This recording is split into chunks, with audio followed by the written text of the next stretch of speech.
Salut à tous et à toutes les amis, moi c'est Keljin, j'espère que vous allez bien. Et aujourd'hui, il était une fois l'embarras du choix d'Éric Laven. Et croyez-moi, on va bien rigoler. C'est si drôle que ça. Ah pas du tout, non, c'est totalement nul. Mais t'es con ou quoi? Pourquoi tu dis qu'on va se marrer si c'est un gros bousin? Et j'aimerais savoir pourquoi vous continuez d'aller voir ces films contre mes recommandations médicales. En fait, si tu veux, c'était le seul truc qui me permettait de caser deux films l'un après l'autre en fait. Parce que comme j'habite pas juste à côté du cinéma, je vais pas faire des allers-retours pour rien, donc autant voir plusieurs films l'un après l'autre. Et là, c'était le seul film qui durait pas trop longtemps pour que je puisse caler l'autre séance juste après. Oui, enfin, si c'est pour se forcer à aller voir des trucs tout pourris sortis du fin fond de l'espace, je vois quand même pas bien l'intérêt. Bon, très bien, on va devoir revoir le dosage de votre traitement, parce que là, très clairement, je vois que ça ne va pas du tout. Et ben en fait, si tu veux, c'est une comédie romantique avec Alexandra Lamy et... Oh merde, c'est si grave que ça? Très bien, on ne bouge plus, je vais vous mettre sur la liste pour l'ablation des deux yeux, hein, je reviens. Mais merde, t'es chiant à la fin, pourquoi tu fais ça? Tu sais très bien que maintenant je vais devoir rester là et t'écouter parler de ce truc de merde pendant un quart d'heure. Bon. Alors, l'embarras du choix. Par où on commence pour démonter ce truc-là? Parce que j'ai l'embarras du choix. LOL. Euh, alors, pour vous raconter l'histoire, d'abord, l'embarras du choix, de quoi ça parle? Alors en fait, c'est l'histoire de Juliette, une jeune femme, point, qui ne prend pas de décision, qui ne prend jamais aucune décision, qui ne fait aucun choix. Et sauf que du coup, à un moment donné dans sa life, ça va poser problème puisqu'elle va tomber amoureuse en même temps de deux mecs à la fois. Et du coup, voilà, vous avez vu dans la bande-annonce, ça va même aller jusqu'au mariage, les deux en même temps, elle ne choisit pas, bref, voilà. Bon, alors, comment vous dire à quel point ce film est tout pourri? Alors déjà, faut bien savoir que déjà, ça fait du bien de voir un film français nul, parce que j'étais en train de me dire, mais merde, où sont passés les bousins intergalactiques? Parce que même Red Dingue, où je me disais, bon, ça va pas être terrible, parce que c'est Danny Boone, finalement, c'était pas si mal que ça, et puis depuis qu'on a commencé les Il était une fois la vie, vous avez vu, les films français, globalement, on est sur des bonnes choses, voire des très bonnes choses. Et du coup, j'étais en train de me dire, mais, bah, c'est bizarre, ils sont passés où les films tout pourris? Mais rassure-toi, mon bon ami, le voilà, le voilà. Donc je le sentais venir à des kilomètres, hein. C'est clair que je suis pas allé voir le film avec des grandes attentes, mais c'était pire que tout, quoi. C'est, c'est, c'est pire que la mort, c'est une tentative de, je sais pas, de simulation voilà, de coma. Parce que qui fait ça? Qui produit ça? C'est les gens qui produisent ça, qui valident, qui font ouais, ça c'est bien, vas-y, ouais, ça on le fait, ouais, super. Mais ces mecs-là, faut les mettre dans la prison de l'audiovisuel, dans la prison du cinéma, faut plus qu'ils exercent. C'est pas bien ce que vous faites. Alors pourquoi c'est pas bien? Alors, déjà, raison numéro un, number one of all the reason of the world, Alexandra Lamy. Voilà. Raison suivante, non, sans déconner. Alexandra Lamy, à un moment donné, il faut qu'elle arrête. Parce que ça sert à rien, tu vois, de s'obstiner. Euh, Ce n'est pas une bonne actrice. Elle joue mal. Enfin, voilà, c'est très malaisant. Elle joue vraiment mal. D'habitude, je suis relativement ok hein, sur les performances qui sont des fois moyennes. Tu fais ouais, mais ça passe. Non, là, franchement, elle est sans conviction. Elle joue mal partout. Et en plus, elle a pas grand-chose à essayer de jouer, quoi. Mais elle le joue mal tout le temps. C'est dingue. C'est dingue. Et le problème, c'est que c'est le personnage central du film. Alors, non seulement c'est mal joué, mais non seulement le personnage principal est chiant à mourir.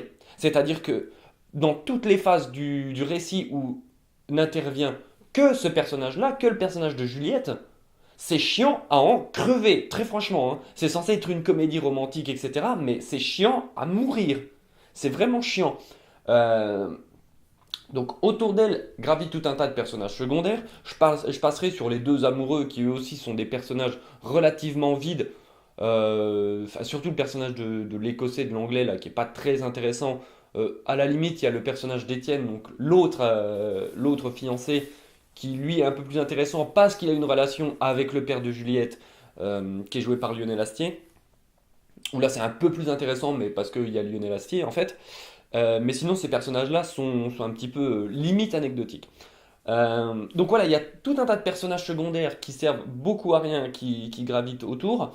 Euh, donc il y a trois, en fait il y a trois personnages qui sont assez sympas. On reste dans le film. Donc il y a le personnage du père qui est joué par Lionel Astier. Donc Lionel Astier, toujours, voilà, toujours la classe, toujours cool, dans toutes les circonstances. Même quand il doit jouer dans un film pas terrible avec des acteurs un peu moyens, surtout Alexandra Lamy. Ensuite, vous avez le personnage d'une des meilleures amies de Juliette, elle en a deux. J'ai oublié le nom de l'actrice, pourtant j'ai regardé avant.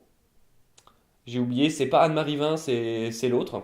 C'est son autre pote qui, elle, pour le coup, on la voit pas énormément, mais elle a l'air assez marrante en fait. Elle en fait un peu des caisses, mais c'est assez marrante. Elle a l'impression vraiment qu'elle s'amuse.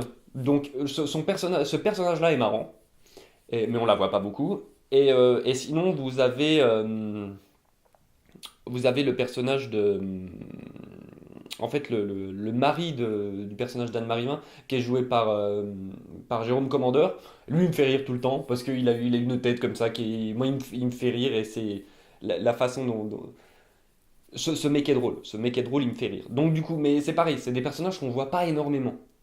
Et donc, du coup, tout gravite autour de l'histoire de Juliette. Vous allez me dire, c'est normal, c'est une comédie romantique, ça doit tourner autour quand même du personnage principal. Oui, mais le problème dans ce film-là, c'est que le personnage principal n'est pas intéressant. Il n'est pas intéressant. C'est-à-dire que dans d'autres comédies romantiques, vous allez avoir un personnage, on va dire un peu atypique, d'accord, mais qui a plein de qualités. Là, franchement, cette fille-là, tu te dis, ok, elle a son délire de je fais pas des choix. Mais en dehors de ça, enfin, on la connaît pas plus. Elle est juste décrite par ce prisme-là, c'est-à-dire elle ne fait pas de choix. Point. Ok. Au-delà de ça, c'est quoi le personnage? Elle a quoi d'intéressant? Pourquoi il y a deux mecs qui subitement et au premier coup d'œil, hein, c'est vraiment ils tombent amoureux en mode ils la voient, ils sont amoureux quoi. C'est tu fais. Mais enfin cette fille-là m'a pas l'air pour ce que vous en avez montré, elle a pas l'air d'être plus intéressante que ça. Donc nous on sait elle a ce petit truc de je fais pas des choix, mais les personnages au début, les deux mecs ne le savent pas. Donc, de quoi ils tombent amoureux, franchement? Enfin, il nous faut tout un speech de ouais, avec toi, je me sens libre, etc. Machin. Mais la meuf, elle est lambda, on nous montre rien de particulier. Dans les comédies romantiques, au moins le ou la personnage, voilà, la fille ou le mec qui est le personnage principal, sont un minimum atypiques. Et c'est pour ça qu'on fait un truc dessus. Euh, mais là, c'est vide. C'est-à-dire que, voilà, tous les personnages sont vides, à part deux, trois, quoi, qui sont totalement secondaires. Ensuite, l'histoire. C'est d'un creux. Mais franchement, hein, c'est creux, c'est vide, c'est mal écrit, c'est mal raconté. Enfin, il y a des ellipses. À un moment donné, si vous voulez, pendant tout le film, on nous fait dire, ouais, voilà, les deux fiancés, les deux prétendants, ils sont quand même sympas, ils sont quand même gentils. Comment elle va pouvoir faire un choix? Et puis d'un seul coup, le film nous impose un choix en nous disant, ouais, en fait, lui, c'est un con. Mais vraiment, d'un seul coup, le personnage se transforme pour les besoins du script. Ils font bon, alors pour l'instant tout allait bien, et maintenant, boum, surprise, en fait, il a fait un petit peu un trou de balle, en fait. Et donc, du coup, paf, ça cristallise le choix du personnage voilà, sur le choix de Juliette, avec lequel je vais me mettre. Mais même à la fin, tu vois qu'ils assument pas totalement parce que le personnage disparaît pas, c'est juste, il est toujours là. Et puis, tu vois que le film n'assume pas trop, ils font ouais, c'est un trou duc, mais pas trop quand même, il est gentil un petit peu, tu vois. Tu fais oh! Oh! C'est chiant, c'est nul, c'est même pas. Déjà, c'est chiant. C'est vraiment. Le film dure pas très longtemps, hein. Le film dure pas très longtemps, hein. C'est une comédie romantique, si ça fait 1h40, c'est le bout du monde. Mais franchement, j'ai trouvé ça taille de long, quoi. C'est horrible! C'est super long! Parce que c'est chiant, parce que ça n'a pas de rythme, et parce qu'on nous montre rien, parce que les personnages sont vite, il n'y a pas d'enjeu. Enfin, voilà, toi, le problème, c'est ce que je disais avec un pote, c'est que dans une comédie beauf, toi, typiquement, même les trucs que j'aime pas, c'est-à-dire genre Bienvenue chez les Ch'tis, Camping, Bon, tu dis à un moment donné, bon, c'est des comédies un peu beaufs, mais comme les personnages en font des caisses et puis qu'à un moment donné il risque d'y avoir des blagues un peu les blagues prout caca, tu dis à un moment donné, je vais quand même esquisser un sourire rigoler. Tu vois, parce que par erreur, tu peux pas balancer 1h40 de conneries non-stop, de sketch à la con, avec des acteurs en roue libre, sans qu'à un moment donné, il n'y ait pas un truc qui fasse mouche, qu'il n'y ait pas un truc qui te fasse rire, tu vois. Mais là, c'est chiant comme la mort, parce que c'est pas une comédie beauf, c'est limite une comédie bobo, en fait, avec des enjeux. Tu vois, tout se passe dans les beaux quartiers de Paris, etc., avec des enjeux complètement hors sol, avec des personnages complètement hors sol aussi, tu fais, mais. Enfin, moi, je m'attache pas au personnage, je m'attache pas à l'histoire, je me fous de savoir ce qui va lui arriver. Donc, du coup, c'est chiant. Et là, je sais, il y en a qui vont dire, ouais, mais c'est parce que c'est une comédie romantique, toi, t'es un mec, tu vas pas aimer ça, forcément. Non! J'adore les comédies romantiques, justement, quand c'est bien fait. Quand c'est bien fait. Alors que là, franchement, hein, franchement, c'est Bridget Jones. Mais dans Bridget, j'aime pas spécialement Bridget Jones, mais au moins dans Bridget Jones, il y a Renée Zellweger, Hugh Grant, enfin des bons acteurs, quoi. Alors que là, il y a Alexandra Lamy, quoi. Donc, à un moment donné, faut arrêter les frais. Et quand tu vois que le réalisateur, il me semble que c'est le réalisateur déjà de Barbecue et Retour chez ma mère ou un truc comme ça, qui était déjà avec Alexandra Lamy. Quand tu vois le niveau des films, tu fais à un moment donné, mais faut arrêter. Enfin, faut arrêter. Il y a vraiment des gens qui vont voir les films. Enfin, ça fait vraiment du box-office, ça. Enfin, moi, ça me sidère, quoi. Enfin, franchement, c'est pas drôle, c'est pas touchant. Les personnages, on s'en fout, mais alors vraiment, on s'en bat les couilles, mais un truc de dingue. Et voilà, donc. Et en plus, c'est pas spécialement bien filmé. Il y a un plan en drone au début qui est pas super beau. Il y a très peu d'idées, c'est-à-dire les quelques idées qu'ils ont, il n'y en a pas 36, hein. Bah, c'est raté. En termes de mise en scène, très franchement, je vais être honnête, le truc les mieux du film, c'est les logos des productions. Donc voilà, ça te donne un petit peu le niveau, hein, c'est le logo orange, voilà, ça c'est bien foutu. Après le reste du film, et pour te dire à quel point c'est nul, c'est-à-dire que même le générique est pourri, j'ai l'impression qu'il est fait sous Windows Movie Maker. Mais je déconne un tout petit peu. C'est-à-dire que si jamais, on sait jamais, vous êtes un petit peu fou, un petit peu suicidaire, ou je ne sais pas, et que vous allez voir le film, quand vous allez voir le générique, vous allez repenser à ça, et vous allez vous dire, ah en effet, le générique, c'est un peu moche. C'est vraiment un petit peu fait avec la bite. Euh, voilà, donc oui, non, non, c'est vraiment tout pourri. C'est tout pourri, n'y allez pas. Surtout, en fait, n'y allez pas, même par curiosité. Si jamais c'est de la curiosité, attendez que ça sorte en vidéo et téléchargez-le. Et oui, j'encourage le téléchargement illégal dans le cadre de ces films pourris, hein. Parce que je pense qu'il faut arrêter de soutenir ce genre de projet nul. Et il faut arrêter de faire des entrées et faire du box-office sur ces trucs-là. Parce que à un moment donné, ça, il faut que ça s'arrête. Il faut que ça s'arrête. Au moins dans Red Dingue de Danny Boone. Au moins, il y a des idées. Au moins, il y a des envies de mise en scène. Au moins ça met du pognon. Et puis, il y a des personnages qui sont vraiment drôles. Il y a des personnages qui sont vraiment attachants. Même si ça en fait des caisses, même si c'est un petit peu beau, fait que c'est du Danny Boone, etc. Et même si les ficelles sont grosses, vraiment, sont vraiment grosses. Mais au moins dans Red Dingue, je vois des envies. Je vois des trucs. Je me dis, tiens, le mec à la fin se dit, ok, je prends un château et je le fais exploser, et puis je fais un personnage à la Joker et tout qui cabotine, et puis on fait exploser un espèce de château français. Et c'est plutôt bien filmé, il y a des envies et tout, tu fais. Ok, je suis pas d'accord sur tout, ça reste Danny Boone, ok, mais il y a de l'envie, il y a des idées, c'est un peu percutant, et au moins, même si les ficelles sont grosses, les personnages sont un minimum, il y en a qui sont drôles, et il y a des personnages qui sont un minimum attachants.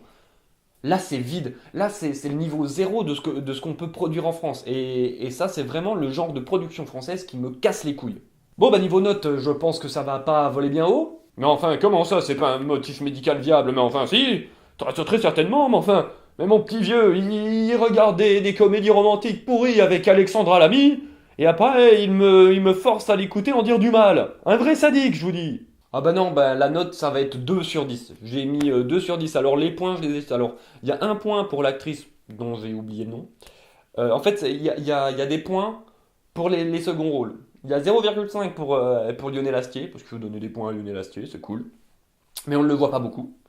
Fait assez sympa d'ailleurs, c'est que au début du film, il y a un flashback sur l'enfance de Juliette, et donc du coup, on voit son père plus jeune, et qui est joué par Simon Astier, donc le fils de Lionel Astier. Donc voilà, anecdote. Ça rend pas le film cool, mais c'était une anecdote. Ensuite, 0,5 pour Jérôme Commandeur, parce que comme j'ai dit, ce mec-là me fait rire. Mais c'est pareil, on le voit pas beaucoup et son rôle a très peu d'importance. Et finalement, un point pour, parce qu'elle on la voit plus, pour l'actrice dont j'ai oublié le nom, je suis désolé, qui joue une des meilleures amies de Juliette. Et elle on sent qu'à la limite, elle s'amuse. Franchement, elle est marrante, elle dégage une certaine énergie. Voilà, le reste, c'est tout acheté. Alexandra Lamy, je pense qu'il faut vraiment qu'elle songe à arrêter d'être actrice. Parce que non seulement elle est pas drôle, mais bon, ça, voilà. Mais en plus, elle joue mal. Hein, donc l'époque un gars, une fille, c'est terminé maintenant, il faut arrêter. Et je pense que ça marchait parce qu'il y avait une vraie alchimie entre elle et Dujardin. Et là maintenant ça marche plus.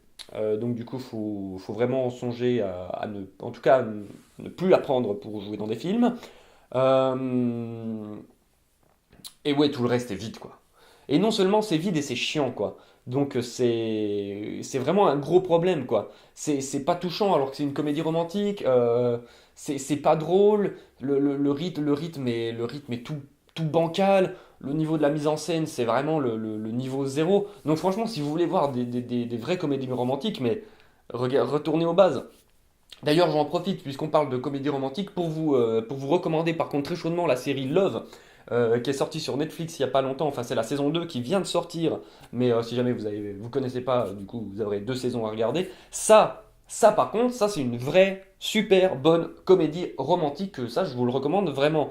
Ça au moins, en fait, si vous prenez Love, et vous prenez l'embarras du choix, et vous regardez vraiment c'est là qu'on voit complètement la vacuité totale du film. Dans Love, on a vraiment des personnages qui sont atypiques, qui sont touchants, avec c'est des personnages qu'on veut suivre, avec tout un tas de personnages secondaires qui sont attachants, qui sont drôles, voilà, avec une vraie histoire, etc. Alors que, voilà, l'embarras du choix, c'est nul, enfin, voilà. Je peux vraiment pas vous le conseiller. Si jamais vous avez quand même une vague curiosité ou que vous oblige vaguement à le regarder, attendez que ça sorte en vidéo.